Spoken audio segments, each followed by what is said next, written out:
there's this concept in somatic work that we use called glimmers. And it's this idea of like finding the moments of lightness and ease. And I think that's really important in a time like this. Yeah, the deep, dark stuff very much exists, and we're going to live in it. We're going to go through it and everything. But we also have to find moments of lightness and ease to give our nervous systems a different experience, to remind us that we're here in the present moment, and helps us move on to the next moment.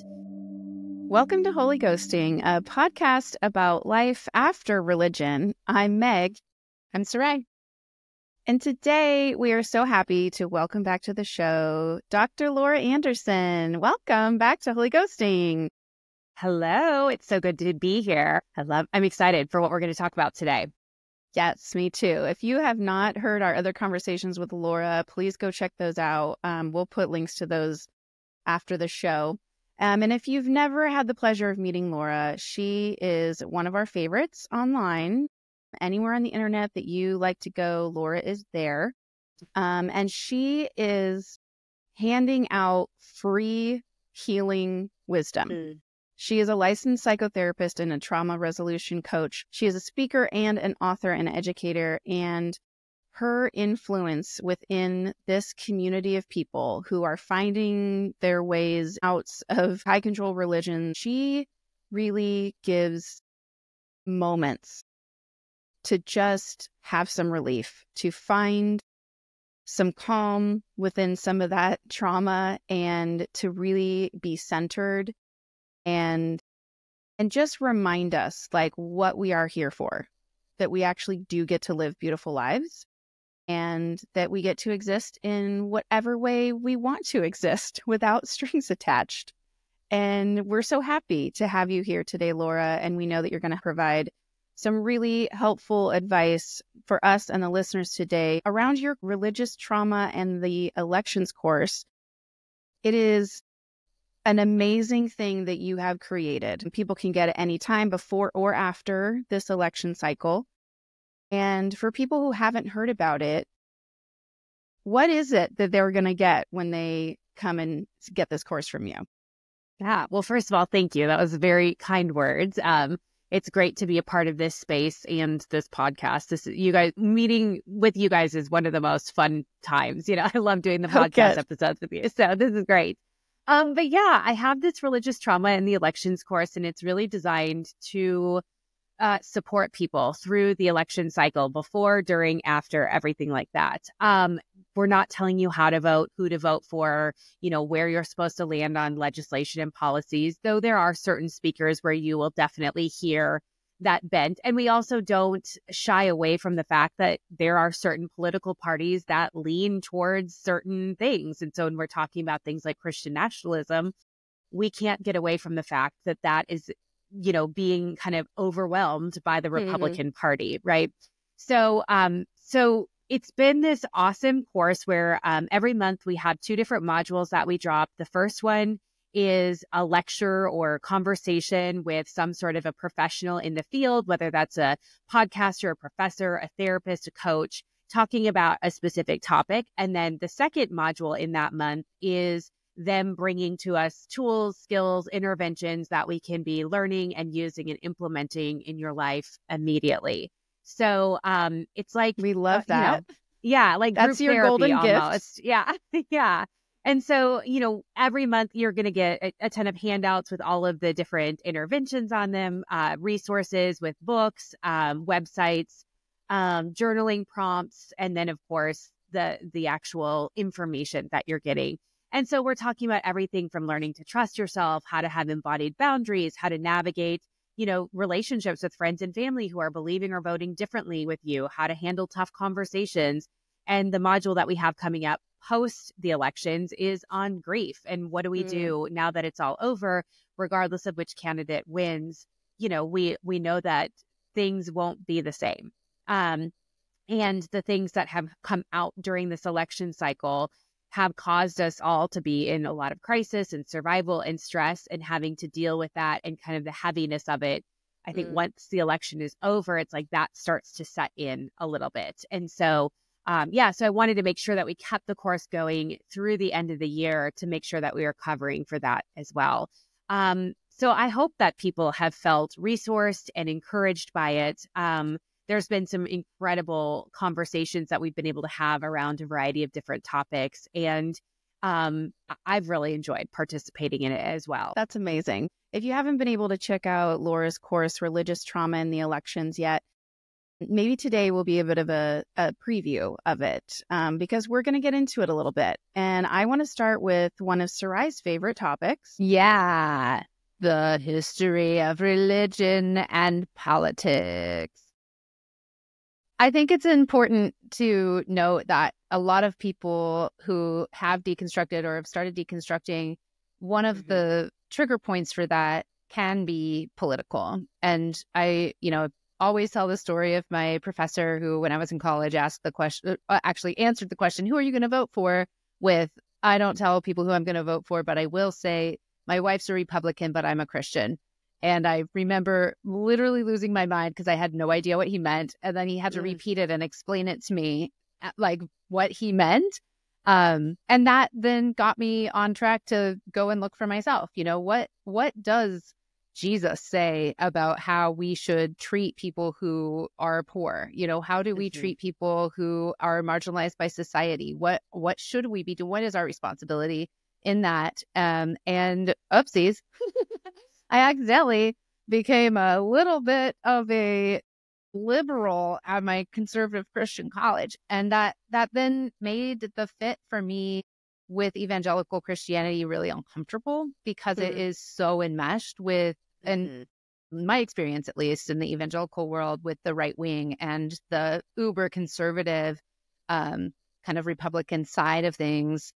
Not to villainize like one political party, but I will say that the on purpose kind of overtaking of the religious right has been very methodical. And we lived in really the epicenter of that starting to come to fruition. And over the last 45 years, we have seen all these institutions fall apart. We, as people who were babies and young people, as those supports, social supports, were starting to be torn down, don't even know really what it was like before and or what it could be like now. And so that's, I talk about it because I think it's really important for us to be consistent in values. And for me, when I was still a Christian and professing to follow Jesus, it was really uncomfortable to say that while also being like, well, gay people shouldn't exist.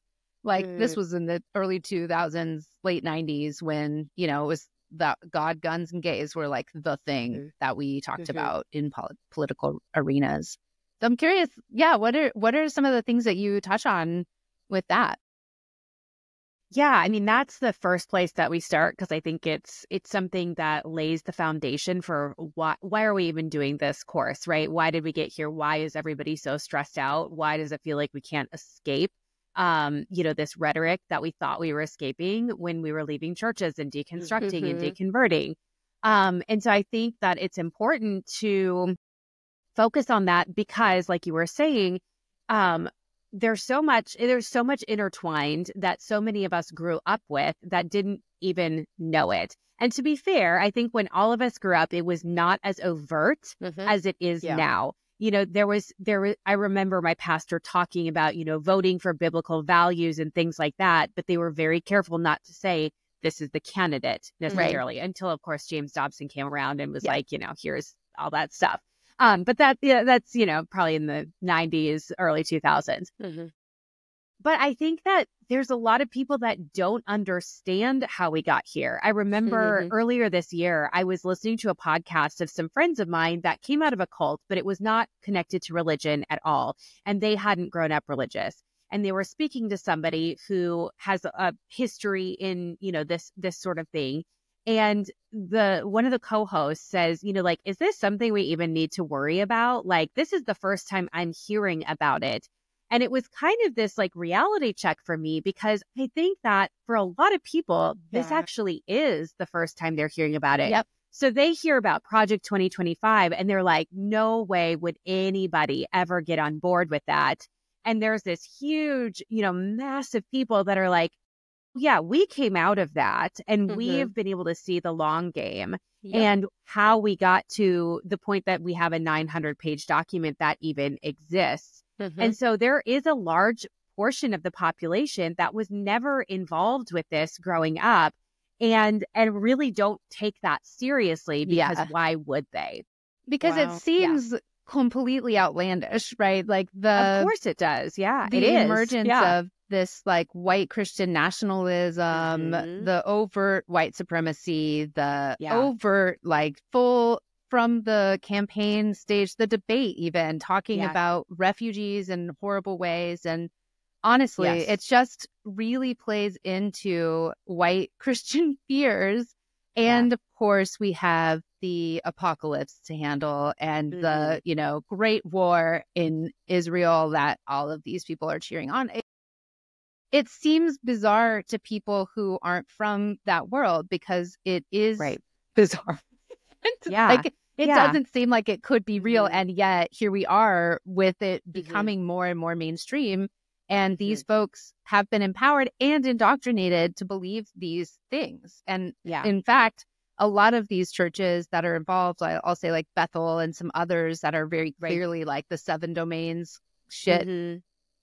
For lack of a more correct legal term, seven domains shit have been overtly doing this work as well. And so the people who are following this are following it with not only a political bent, but a religious fervor where they literally believe that God has told them to set their children apart and train them up to be a militia, essentially, to fight for what they call the kingdom of God, which, of course, isn't really the kingdom of God. Spoiler alert. Sorry, guys, you're wrong. Oops. Yeah. And, I think that a lot of people, too, who have not grown up in this don't understand the long game that has been played. They don't understand like, oh, hey, when Billy Graham is rising to fame and popularity back in the late 50s and early 60s, fighting against godless communism and how do we, bring the nation back to God. I think we can make a case that it even started way before then, but that's where we're really seeing some of these overt themes of Christian nationalism start to take place. And was it the 1960-something election, Barry Goldwater and Lyndon Johnson? And we're starting to see a lot of this coming from Orange County, California, and across, the Sun Belt. Yeah. And I think that a lot of people don't realize, like, this did not happen overnight. This has been going on for decades. And what the Christian nationalists have learned to do is to play the long game and to be patient and to understand how to take over various forms of media and education and portions of society to slowly chip away to now we can have this bombastic character who is not really actually about Christian nationalism. He's only about his own power, but he's the perfect figure to be the head of this because they gain power through him. And they have been waiting for somebody to be able to do this. And Trump just happened to be the right person at the right time, not because it's God's man, but because he was just bizarre enough that he would buy into the same rhetoric and the same power hunger that Christian nationalists are interested in. Yeah, absolutely. And to see that they really, I think, were looking for a bully, there's like, I can be the Christian and hold these values. But if he does it, like it's for the same purpose. And I've heard a lot of people trying to compare him with, God using horrible people in the Bible and just saying, look at what happened. Roe was overturned. I mean, there's a lot of prayer requests that were heard when he was first elected. Going back to that long game, taking over the judiciary with extremely conservative judges has been a very purposeful thing. And, we have think tanks that have been planning this forever. Heritage Foundation, who authored the Project 2025 report, really, they just said the quiet part out loud by producing that and publishing it. But a lot of this stuff has already been out there, which, again, people who weren't in that world where evangelicalism and political activism were so closely married intentionally, it is really hard to fathom. And I also think that it's extremely damaging to people who, those of us who were raised with that. I find the enmeshment of the concept of God and what's right and God is on our side, and meshing that with a political agenda that has literally nothing to do with that. And it really a lot spawned from industry hating the New Deal, which is actually one of the big things. That's why in the Eisenhower administration in the 50s, we started saying, in God we trust on our money, and added one nation under God to the Pledge of Allegiance. So some of this stuff was happening in the 50s and 60s, like you were saying, and then culminating a lot into the 80s. I was also thinking back to just how enmeshed my Christian education was, because I was in private Christian education my whole life until high school, and how much that also paired with loving the troops. You know, Desert Storm was a big thing when I was a kid, and I actually won a poster contest, just not to brag, you guys. Nice. But in elementary school at my Christian school. Is that what's hanging like above your mantle? Yes, the poster. That's what it is. She's held it in the highest esteem. One of those since. Yellow, ribbons around. We had ribbons around everything. And I didn't realize that it was like the Christian school had ribbons around everything. The church had ribbons around everything. Like, it wasn't every single place you went, wasn't every home.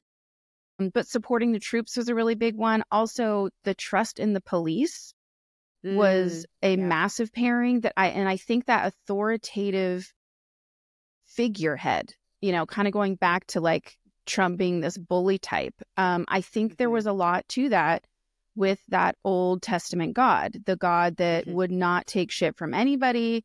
He was going to protect children. That's only Jesus. God didn't do that in the Old Testament. He liked to murder kids a lot. That tracks, actually. Okay. We weren't talking about why Roe needed to be overturned. We all just knew it. We all just knew why. It was in our hearts, since the time we were young enough to know, which was actually, I was too young to know any of that. I was too young to know about Revelation and the end times, which was all, again, for me, wrapped up in politics. There was a lot of conversations when we had the Revelation. I guess he's like a traveling salesman about the end times, I guess. Is that who came to visit my church? Someone like that. That's where, funny. He's just like promoting the end times. The Lyle Landley of the end times coming through to your tent revival near you. And it was, but this all, again, was biblical, wrapped up with right now. What was happening in our world right now, the signs that we were seeing, the ways that it was like, we all know Jesus is coming back. And that was very coupled with politics and the politics of today. So even though I was very outside of this, the knowledge of what all of these operatives were working on, for the last 40 years, those things were just a part of my normal, a part of what was embedded in being a Christian. I did not have any questions about whether or not I was going to sign up to be a Republican when I turned 18. It was like, of course. I mean, I voted in church buildings all the time in California. It's like, this is what we do. We vote Republican. We save the babies one day. If I had still been embedded in this controlling religion when Roe was overturned, I know what kind of party I would have been in. And that's scary to me. It's scary to me, just if you're not released from some part of that control, whether it's your family and your parents or your partner who are still involved in a church or in that community, and you don't feel like you can get your way out. I think you can. I think we could talk about some of that right now, about having boundaries and embodying those boundaries and ways that we can protect ourselves. We know that this is coming. It's like a tsunami where you like see all of the signs brewing and they warn you about it. And like we said at the beginning, we don't know what the outcome of this election will be, but it will have some tumultuous times. It just will. We know that because we're living in it right now. What are ways that we can help to navigate that for ourselves? Yeah, I mean, I think boundaries is a great way to talk about things. I always like embodied boundaries, this idea of really tuning into yourself, but that requires more than just a list of here's what I can do, here's what I cannot do, or here's what somebody else should or should not do. It's the idea of like, I have to take care of myself. I have to find safety within myself. And what do I need to do so that I can feel safe? And sometimes that does mean like, I need to not spend time with certain people, or I need to not talk about certain things with certain people. Like, or if this is the conversation, we're heading down this road, I need to be able to rein it back in for myself and put a pause on it. But embodied boundaries so much are about how am I going to take care of myself so that I'm feeling safe. And that's really important because I think there's many, many people, probably more like this than not, that do have family members and friends that are still entrenched in those high control religions within Christian nationalism.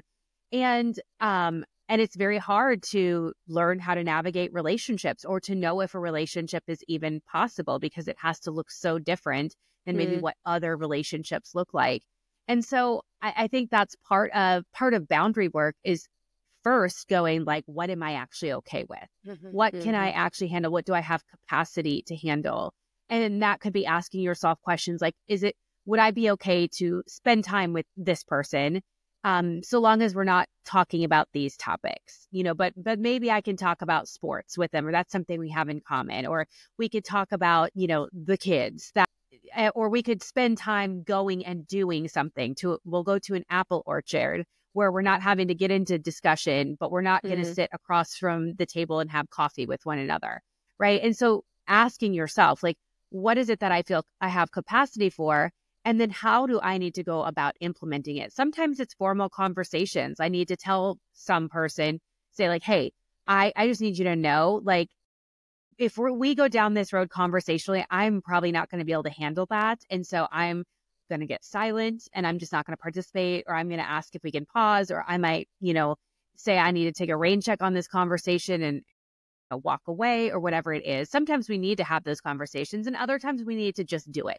Like we need to just implement the boundary without having to make a big show of it, because we also have to take into consideration we're having boundaries with people that may not be used to us having boundaries and may not be able to handle our boundaries. 100%. They don't necessarily need to know that this is a boundary in order for you to implement it. And so there's many times where like I have people that I implement boundaries with that they have no idea. Yes. It's just they hear from me when they hear from me, right? They don't know that it takes me behind the scenes going, okay, don't answer. It's okay, right? But that's on me to do that. And they just get a response when they get a response, or they get more dialogue out of me because we're talking about this topic over here and not these other topics over there. So I think the boundaries piece is huge. Because that is what protects you as a person. It's not up to the other people to keep that for you, though their respect or lack of respect might give us some information about the relationship, but it is for you. And that is helpful in situations where it doesn't feel like we have a lot that we can control. We can control that, and that can give some stability. I'm curious, I for folks who've come out of high control religion, whether it's recently or long term, we were taught so much to override our feelings and our experience, our intuition, every part of being in a human body. And it occurs to me that because of that endurance, like we might not even know what it means to feel safe and what that actually the experience of feeling safe is, and or that it is allowed or possible. I am curious if you have some tips about like what can people do to, in a more neutral moment, find what it feels like to feel safe in your body when that might not be a thing that you're used to doing, or that even feeling your body might feel scary in the first place because, we've been taught so much to be alienated by our religion and also by our culture.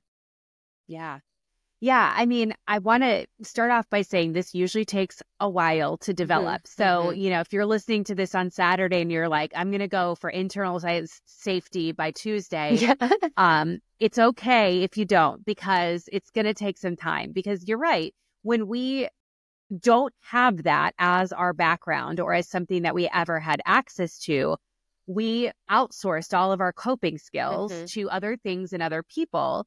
And so the body, the self, the internal is dangerous and very unfamiliar, right? So it's like we're learning a new language. Right. So it does take a lot of time. But especially for people that are coming out of high control religion, where that's just what is celebrated, is the externalized locus of control and externalized coping. We're having to teach something that's never been taught before. And so we have to create something that feels enough like safety that we can use it kind of like as an anchor. And so usually what I'll do with somebody is it's a little bit of some imagery work where I will have them imagine like their favorite place on earth. And it doesn't even have to be a real place. It doesn't have to be somewhere where they've gone before. But we'll just use a beach because that's easy. Most people like beaches. And I'll have them tune in with their senses to that imagery. So what are they seeing? What are the colors and the shapes? How is the light hitting? What are they smelling? What are the noises that they're hearing? Can we tune into them? What are the things that they can touch? Is there any taste, available to them? And we have them get into that spot, and then I'll have them check in with their body to say, what do you notice in your body? Can you maybe take a deeper breath? Or do you feel like, oh, that shaking of the leg has stopped a little bit? Or I feel a little bit like I'm able to put my shoulders down because I'm not so tense. And we just notice some of those physiological cues. And they'll be like, oh, yeah, that's interesting. And then I usually help them recognize, like, you did that in yourself. Like, you weren't actually at the beach. You weren't actually hearing the waves, but you got your body to this place by imagining as if you were in that place. And then we saw this physiological shift, right? And we felt, we felt the physiological shift.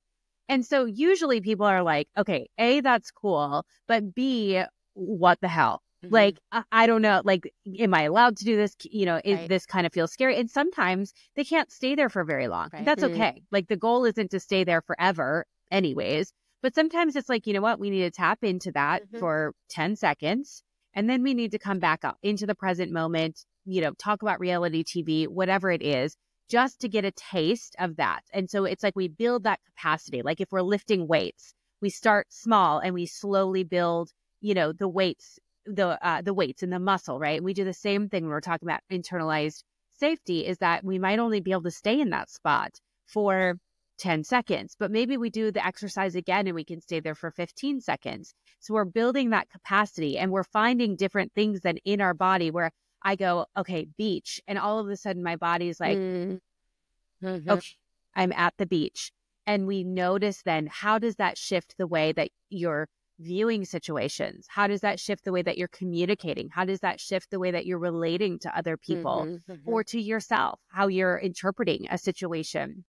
And it does change everything, because you think about times where you felt safe, whatever that is, very elusive, and you go, yeah, I've been pretty chill. Like, I don't get anxious. I'm able to say what I want, or I can take it or leave it, or time versus times that I'm really, really anxious or I'm really scared. And it feels like there's desperation, panic, things like that. So we have to build this as a skill from the ground up for most people, because they've never experienced it. And for sure haven't experienced it on a consistent or ongoing basis, which is what we would hope that most children would be able to experience. Yeah. So yeah, and interestingly, in the course, I mean, that is where we start. Like that module, well, technically it would be month 1, module 2. That's where we go, because then everything else builds on top of that. Yeah, that's great. Yeah, I love that. And I think it is just like any other practice, it is practice. And so coming into it with the beginner's mind and continuing to know that there will be times where you're just getting used to it and you're just inching into it, and eventually it will become easier. And then even then there will be other times where you might need to deepen that practice or spend more time training with it, just depending on what's going on in your life and kind of what your needs are.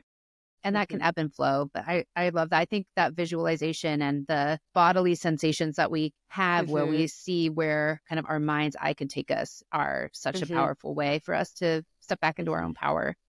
Yeah. Really beautiful way. And when we talk about like the boundaries piece too, obviously internalized safety is helpful, but we might think so many times it's like, answering yes or no to something. That's how, how I know if there's a boundary that needs to be set. And so I usually start with more neutral things, or things that are relatively pleasant or obviously negative, but not like with a charge behind them. Mm-hmm. So it's like, hey, I just like walked through the mud. Would you lick my feet off? And probably they'll say no. And that sounded weird. They'll lick my feet off, like the dirt, like the mud off my feet. I mean, right? You can be into whatever you want to be into. Yes. And this is not kink shaming at all. Okay? Exactly. No, but most of the time they're going, ew, no. Right. Okay. Why would I do that? Right. So it's an easy no. Right. I love this because I think when we were kids, we didn't get to practice this with easy, simple things. We didn't get to say no at all. Yes. We were always being enforced or having reinforced ideas that we did not have autonomy. Yeah. So you this get is what huge. you get. Even You don't throw a fit. That's right. Mm-hmm. Going backwards Mm-hmm. to maybe even some of the simple things that we could have been asked when Mm-hmm. we were kids might be a way that we can like gently lead ourselves back into like making this an easier decision. Because I struggle with this a lot personally. I really struggle with the feeling of safety, being in my body, and really being in my body is something that I am still is fairly new to this body and me. We've just met each other like pretty recently, a few times again. And that's been great. Love her. She's been through a lot, but I'm a big fan. And I just, it is a struggle, like as an adult to do these things. But I think reminding ourselves, we didn't have this opportunity when we were little kids, when we were just these babies who wanted to explore things and try stuff and, have new experiences. So I love this. And I hope that ghosties can do this in ways, yes, it feels like magic, but it doesn't have to if that scares you too. Just being with yourself in a quiet space or being with yourself out in a beautiful place that you love and really just being with. And then do some fun things like, would you lick this mud off my feet? Yeah. Well, and if the answer is no, what in your body tells you that it's a no? Right? It's like, oh, I like reel back and I just want to be like, oh, gross. Right? And it's like, oh, that there's some signals that are happening in my body that are indicating a no for me. Or if you were to say, let's say your favorite food is ice cream. And I was like, hey, do you want some ice cream?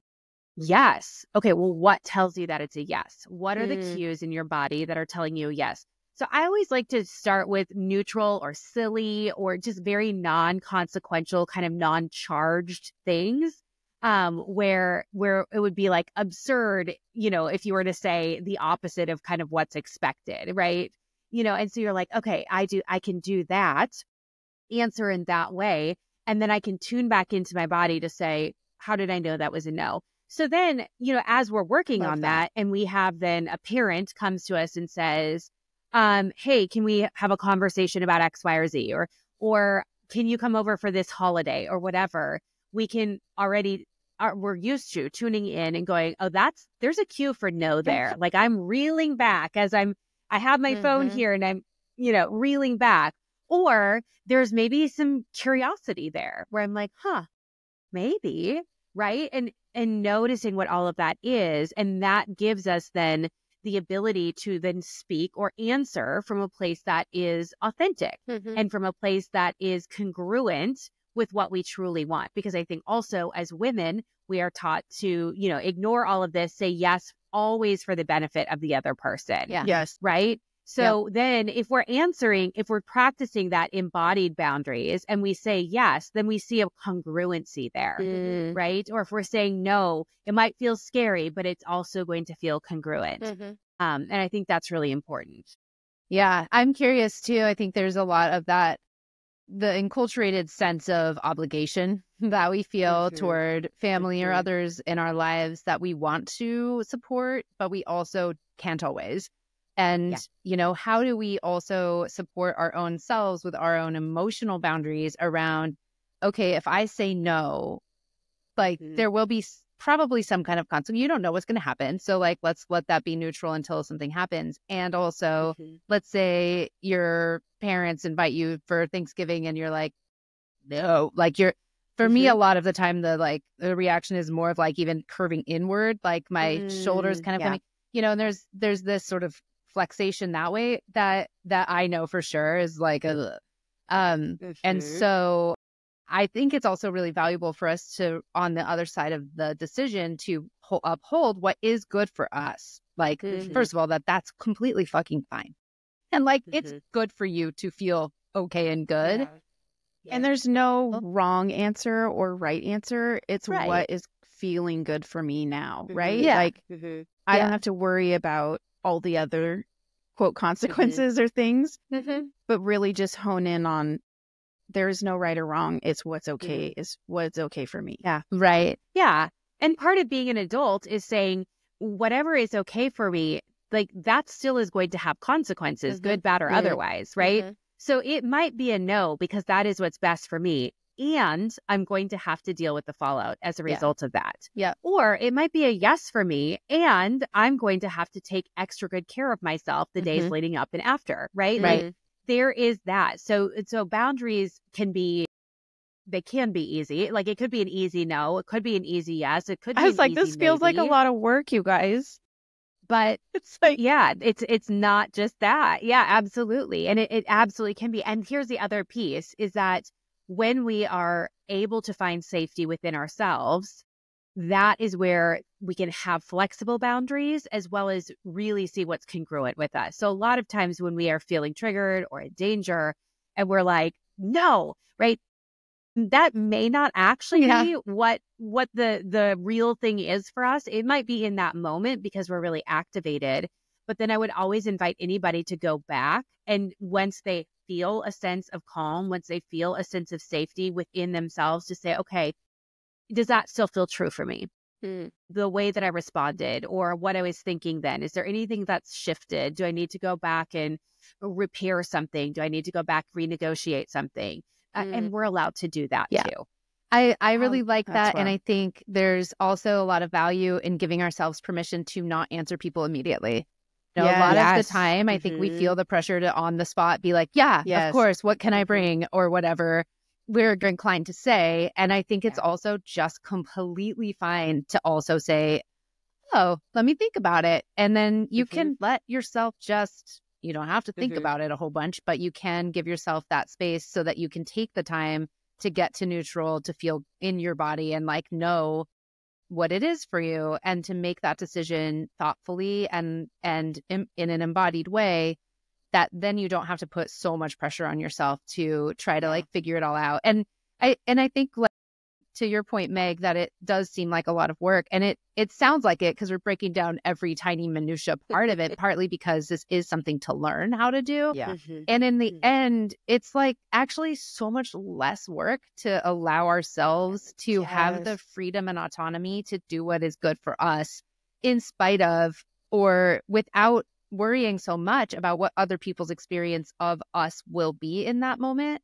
Like one of the things I've been learning about and letting myself have is edges. And it's an interesting thing for me to experience where I'm like, normally I have like autonomy and boundaries and stuff like that. But I also have been very inclined to be as soft as possible, right? And like be gentle and just pad everything.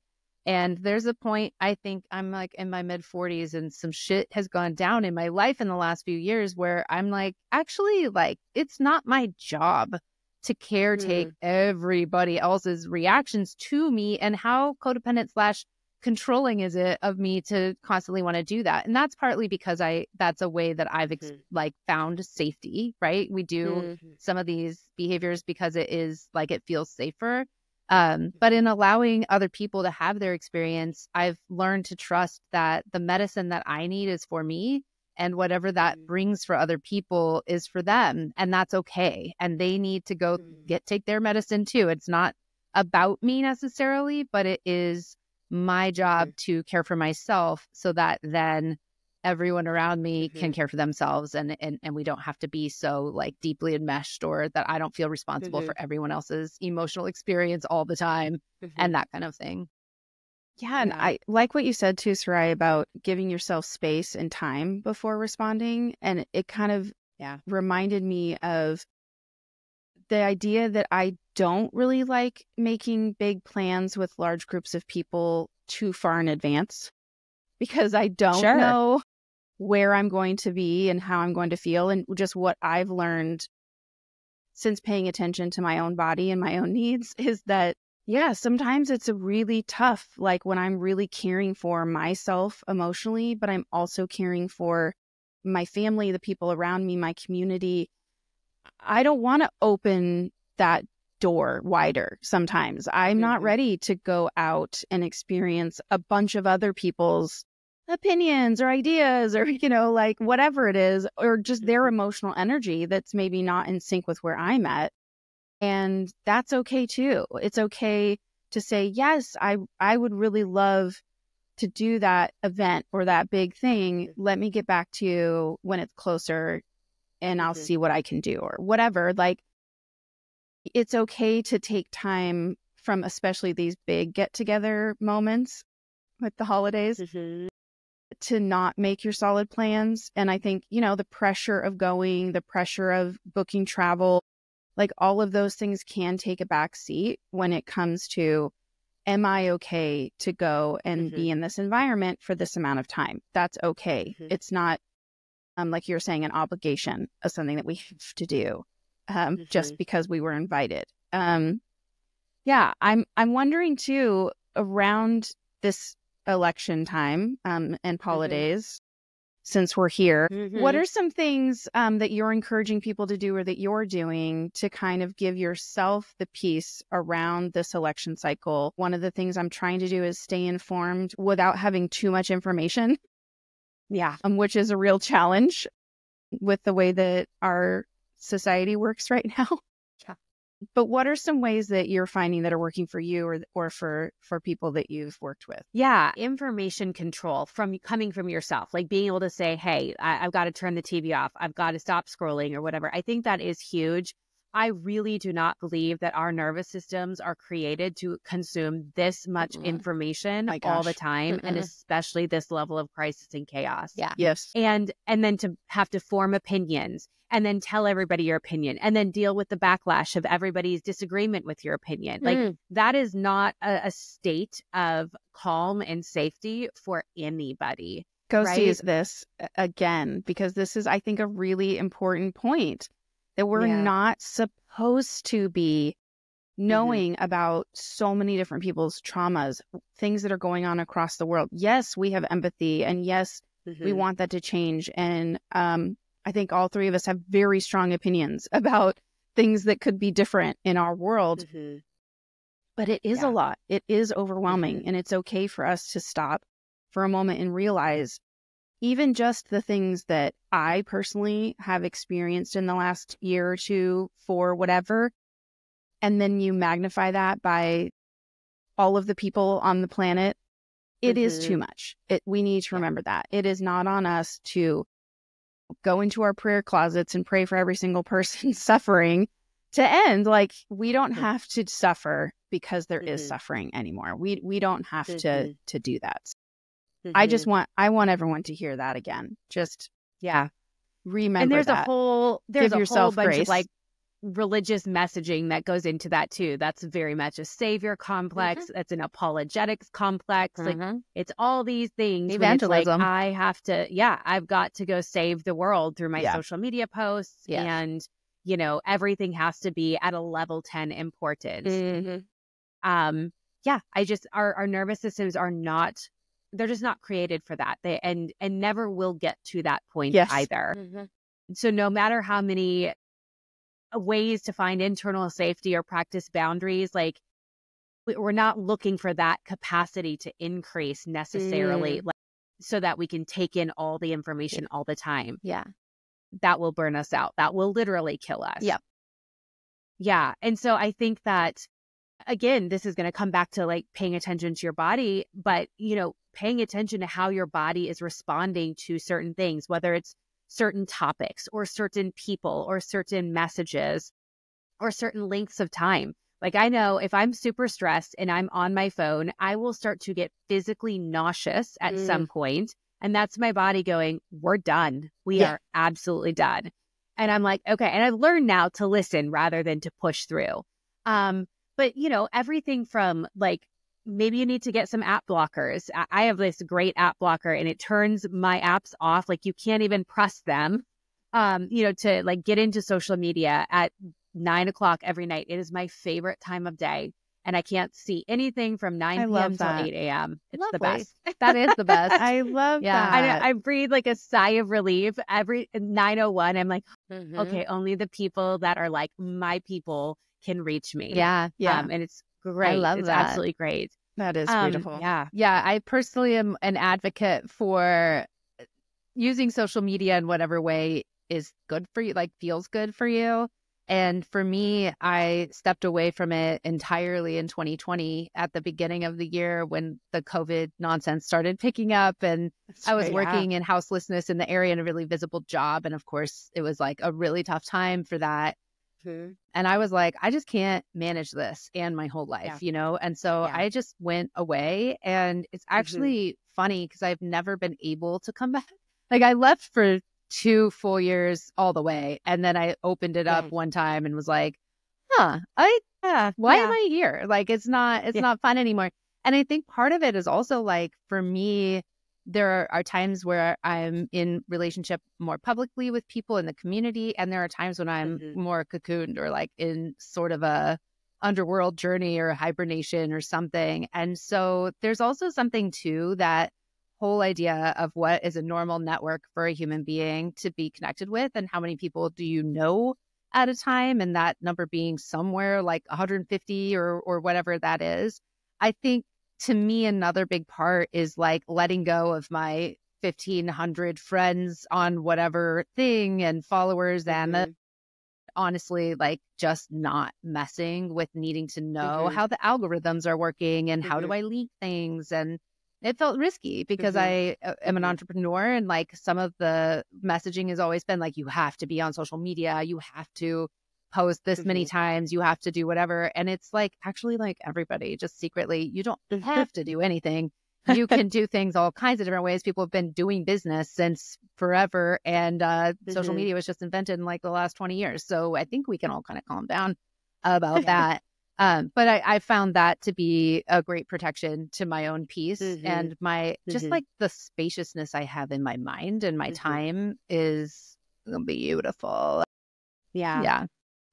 Well, and I think too, you know, earlier we talked about how, you know, with Christian nationalism, this is not something that just popped up, right? It's been going on for decades. But the difference is when we were growing up, we didn't have the internet.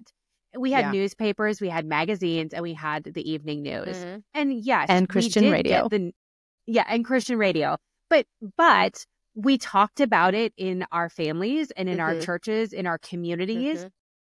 Kind of knew what the people out there thought, but we also weren't being required to necessarily take this opinion or you lose your entire community or there's major consequences to pay. And so I think that there is, and obviously I want to recognize that, you know, access to the internet and social media, there are benefits to that because we're made aware our world does become bigger in some really beautiful ways as well. But I think it's okay to say like, hey, I don't have to have an opinion on everything. Yes. And if I do have an opinion, I don't have to share it with anybody that I don't want to, or I don't have to defend myself if I don't want to. I think that's one of the things that I struggle with the most is there's many people that will come to me and demand that I take a side on an issue or that I have to publicly punish somebody or make a statement, which I've just made a habit that I will never do that. And I never have. And for me, it saves me so much mental time and energy. And I know that part of that boundary, the quote unquote consequence, is that I have people now that will be like, well, you're not a safe person because you won't say this or that or whatever. And I'm like, you know what? Every single person in my life who knows me, who I care about and who I love, they know exactly where I stand on the issue. Yeah. And also, if you don't know where I stand on certain issues based off of my social media, like that's super on you. And also, like, it's okay for me to not be everybody's safe person. You know, like I might not be safe for every person. I'm probably not safe for somebody who's like, I'm evangelical and I want to stay that way. And I'm going to stay that way by not being in relationship with Sarai Johnson. Like, that's fair, but I get that, you know? I am not for everybody. Yeah, and I think Yes.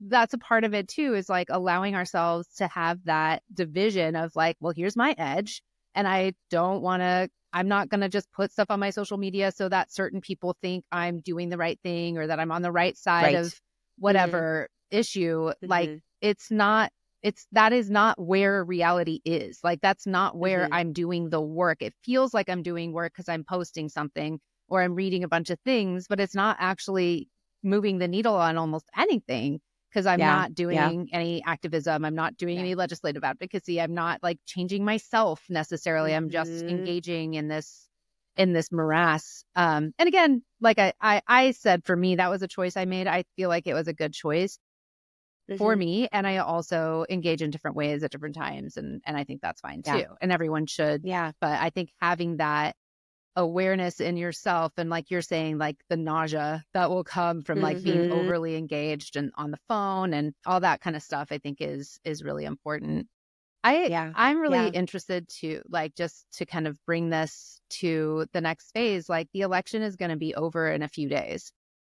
You know, from the time we're recording this podcast and posting this podcast, and maybe by the time people listen to it, it will have passed. And we, of course, can't tell what the outcome is going to be or what the fallout is going to be, but we know there's a lot of rage out there right now. There's a lot of stuff that's scary. There's definitely going to be some consequence and flowback from relationships that we have with people we care about. Even within the evangelical community, I'm starting to see more evangelicals finally, thank you, my God, coming out against Trump and just being like, actually, he's not like Jesus. I just realized, like, oh, okay, cool. So thank you for doing your religion better, those of you who are in that camp. But still, there is going to be grief. And I think it's really amazing that that's a part of your course around this. And I'd love to hear kind of what you can give us as a, like, how do we buoy ourselves? How do we go through those experiences of loss or of challenge, or of like just enduring whatever it is that happens as a result of, you know, the ballots? Yeah. I mean, I think when we think about grief and like the quote unquote process of grief, you know, people will say, oh, you know, there's the 5 steps and whatever. And I actually don't agree with that. And I don't think that's what the stages of grief were made for either. Really cute that we like to do it that way, though. Give me a list, right? Yeah, there's some validity in the steps. And one of the things I really do love about when we look at the stages of grief and why Elizabeth Kubler-Ross came up with them in the first place, she came up with them for patients that were chronically ill, of how do I learn to live while I'm simultaneously dying? And I think that there's something about that we can also take. So how do I learn to navigate this while everything is falling apart? Right? Like, that piece is really, really important. And so in that, it's like holding these multiple realities, that the heaviness is present and it is real and we don't have to ignore it. And I also must keep taking steps forward, right? We have to balance. We have to learn how to take care of ourselves. We need to validate that, yes, I am feeling this way and I might need to take some time off, or I might need to take some time away from people, or I might need to get really involved, or, you know, whatever it is. And I need to also keep at least one foot grounded in reality of what is the next thing I need to do. And when we look at acceptance in the grief process, which is typically the end, but grief is very circular anyways, it's not this idea that I have to believe that everything's okay. It's actually just going, it is what it is. I can always wish that it was different. I can always wish that it would get better. I can always wish that it would change. And I'm going to be planted in reality to say, what is happening now? What do I need? What do I feel? Can I let myself be in that and then move on to the next moment, whatever that brings? And so I think there's just, with that, is allowing yourself the permission to be accurate and honest about everything that's happening, to whether that's the way that you're feeling, whether it's the way that people have shifted, whether that's the way that we have to like take a really hard look at certain aspects of our life as a result of who wins or who doesn't win, or, you know, people that voted one way or the other way or whatever. Like, that's all part of it. And I think part of the reason that grief feels really natural is that we've been going full force ahead. I mean, really since like 2016. Yeah. But, this last year, especially in an election year, we're constantly being in shock by this person said what, and this person did what, and they agree with them, and like what, right? And we don't have time to let it absorb and work its way through us, like metabolize, right? And so I think then when we get to November 6th, but probably like 7th or 8th or 9th or 10th, like whenever we're like finding the results and there's maybe a little bit more certainty one way or the other, I think that's where the grief tends to then start to land and sink in a little bit, because we're now dealing with the reality. We're now dealing with this is what it is, and we have to figure out a way to carry on regardless of what the results are. Well, it's going to be a wild ride either way, I think. Yeah. This has been such a helpful and personally for me meaningful conversation. Because it just is good to remind ourselves that it's okay for us to create spaces of solitude where we can ground ourselves, find our peace, and grieve. And I think that the value to knowing that whatever emotion that we're experiencing, it's okay. And we don't have to say yes to everything. We don't have to be concerned about other people's experiences. I mean, don't be mean to people. I mean, take some time for you, but still be your kind self. I mean, it's all trusting other people, right? It's like, oh, I trust this person to figure it out, because they will. Everyone does. We all figure it out one way or another. Yeah. But if you need some more supports, we've had Dr. Laura on the podcast a few times. Every single time I've learned something, I've gained knowledge, I've been able to solidify for myself what a boundary is and how to make one and how to keep it, and that it's for me and it's not for anybody else. You can go check out our episode, No Mom, That's Not How Boundaries Work, and other fun tips with Dr. Laura Anderson to survive the holidays with your family. Please follow her on Instagram. It's Dr. Laura E. Anderson, and Anderson is S-O-N. So go follow her. You can also find her on the internet. She's at drlauraeanderson.com. And please, if you are wanting more supports immediately right now, go check out her course, Religious Trauma in the Elections. It's available now. It's been available. You can get it after the elections. It's an instant course, so you get access to everything that has been posted previously. And like she said, she is running it through February. So there will be supports after the election, during the holidays, to Inauguration Day and beyond that. We appreciate you so much, Laura. Do you have any last words of wisdom for us to take with us before we venture on our own? Thank you. Yeah, it's been great to be here. I add one thing, and it has to do with grief and boundaries and all the things we've talked about, is like, there's this concept in somatic work that we use called glimmers. And it's this idea of like finding the moments of lightness and ease. And I think that's really important in a time like this. And that's not bypassing things. It's not ignoring, but it's this idea of like, the deep, dark stuff very much exists, and we're going to live in it. We're going to go through it and everything. But we also have to find moments of lightness and ease to give our nervous systems a different experience, to remind us that we're here in the present moment, and helps us move on to the next moment. And so that might be that you start rewatching Friends again, or it might be that you, I don't know, have like fun conversations with a gal pal or something, whatever it is. Or it could just be that you let yourself, have an actual 5-minute break outside or something like that. But I think that's really, really important. We have to have those moments of lightness and ease, and to look for them in our day, so that we can go back into the rest of our day, which may be a little bit darker and heavier and more intense. So I think that feels really important in a time like this. I love that. Yeah, I think prioritizing pleasure it needs to become one of our most important things that we do, especially when we're engaging in a world that does feel so sludgy and difficult and dark right now. And so thanks for bringing that up. I love glimmers. That's nice. That's a lovely way to think of it. Yeah. Thank you. Yeah, it's awesome. I'm not allowed 2 questions. Yes. Okay. Laura, so do you have any last words of wisdom for us to take with us before we venture on our own? Ghosties, we really appreciate you being here this week and every other week. If you miss us between shows, you can catch us on TikTok, posting almost every day. We're also on Instagram, Facebook, and YouTube, where you can watch this episode as a video. You can find us on TikTok at Holy Ghosting and everywhere else at Holy Ghosting Pod. Thanks so much, and we'll see you next time, Ghosties. Bye!